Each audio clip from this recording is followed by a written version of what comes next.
Hey, what's up, guys? Welcome in. I'm jumping on here with you today. I recently saw what happened with Mike Trout. Okay. Last night, he was going to field the ball in the right field seats. Fan reaches in, grabs it out of his glove. All right, so the fan reaches in, grabs it out of his glove. The thing I'm going to get to, I'll get to whether I think that's wrong or right, what the situation was and what the rule states. But what I want to touch on is Mike Trout. This guy is a class act. He's been a class act since he got into the game, since he came up in the major leagues, his first year on. He's kind of got a clean image like a Jeter. Okay, he has been the face of baseball in the past. He is still representing it very, very well. Class act. After the game, he saw the father and son getting kicked out of the stadium for interference. And he met with them and signed autographs, shook their hand, talked to them, apologized.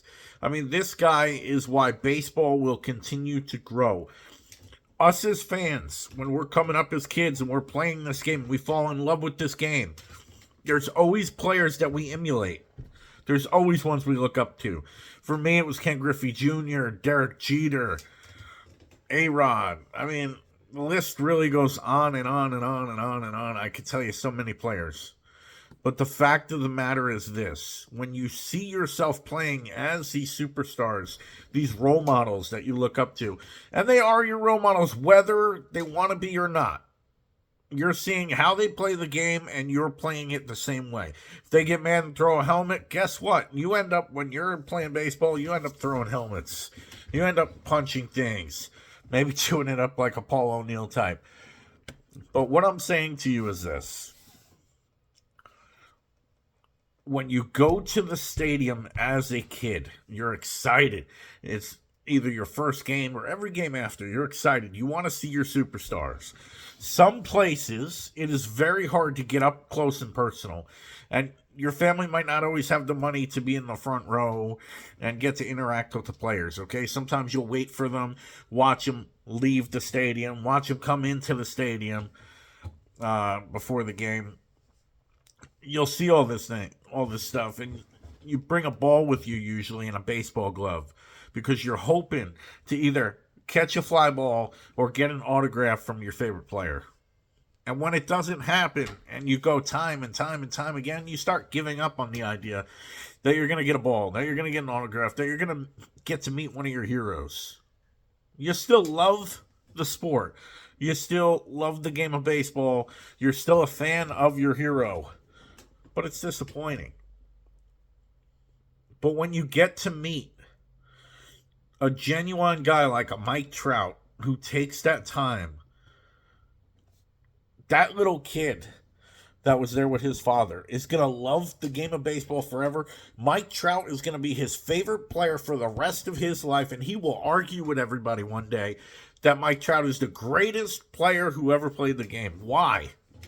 Because the impact Mike Trout made on his life. The impact he made by taking that moment out, he'll never forget that moment, that kid.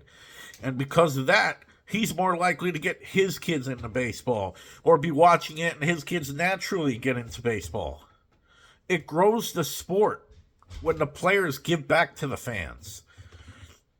I know they don't always have time to stop and sign an autograph, but there needs to be something done more from MLB to give back to those fans.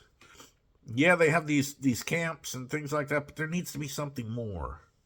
There needs to be something where you have a shot, a legitimate shot. When I was a kid, I went to Yankee Stadium, the old Yankee Stadium, all the time. Okay, we went year after year after year, and I was super excited. My very first game, it was the Yankees versus Seattle Mariners. Ken Griffey Jr. was on that team, Randy Johnson, Edgar Martinez. Tino was on that team at the time. Joey Cora, Jay Buhner. I mean, the list goes on and on. A-Rod. And I was a diehard Yankee fan, but I also fell in love with the Seattle Mariners and how smooth Griffey played, how cool and how much swag he had and what he meant for the game. And it made me fall in love with baseball. I walked into Yankee Stadium and I'm looking around, and it was more than just the colors on TV. You could smell the grass, you could smell the ballpark, you could feel the energy in the stadium. And as a kid, you wanted to keep going back. You wanted more and more and more. And you know what?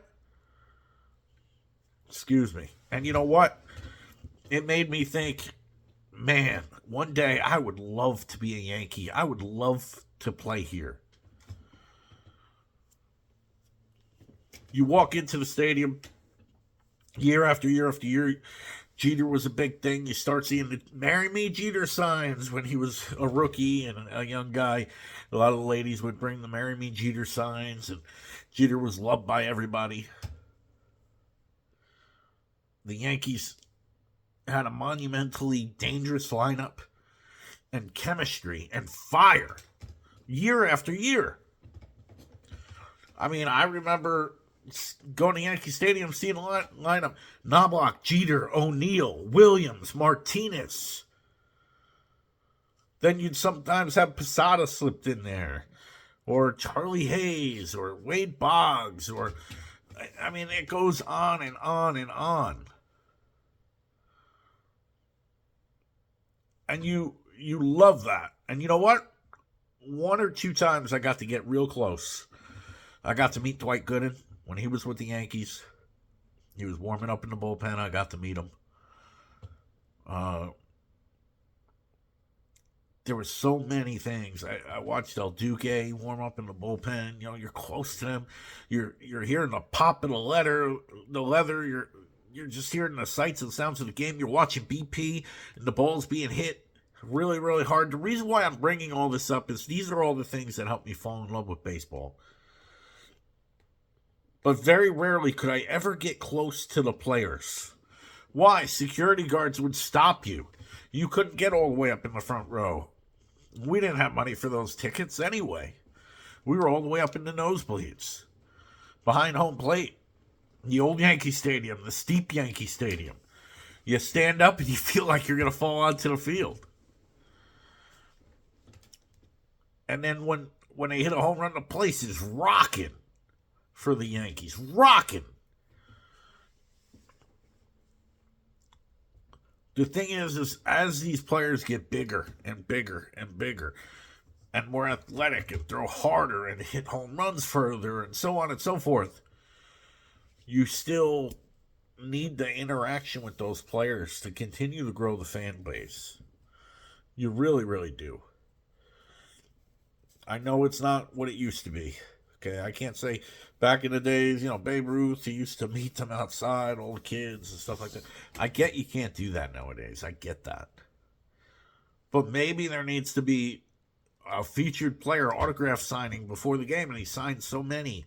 The first so many thousand fans or whatever receive tickets to go for a quick meet and greet and a quick photo after the game or before the game, Let's do something like this to give back. But what I want to say is Mike Trout, class act. That ball was in foul territory. He reached in. He caught it. He got it taken out of his glove somehow. Okay, it was called a foul ball, whatever the case may be. But the rule is, anything over the wall the fans can reach for. Okay? And this wasn't a Jeffrey Mayer thing. Shout out to Jeffrey Mayer. This was a legitimate foul territory ball. But, however, to me, the fan never should have reached into his glove, never should have taken it out. I don't care who you are.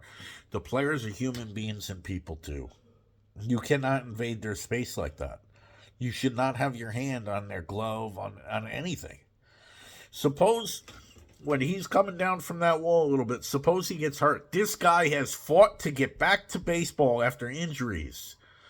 He's gotten off to a great start, 6 home runs. Imagine if he fell off the wall and got hurt because you're holding half of his glove and trying to pull stuff out.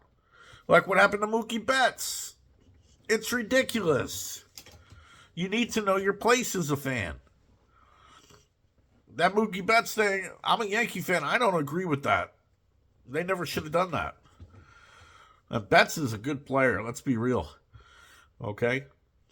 And he is great for the game of baseball and the young fans coming up. And he's been around the sport for a while. Okay? Fact of the matter is, he's a ball player. And you don't ever want to see them be treated that way. That's my hot take on that. I had to discuss that. I had to discuss the impact that Mike Trout had, not only on that fan, but everybody now that's going to watch the video on YouTube. Everybody that's going to watch the highlight on ESPN. Everybody that's going to watch the highlight on MLB Network. Everybody that's going to see the play, and they should also see how Mike Trout handled it. Class act. We need more of them in baseball. More of them. Thank you guys for your time.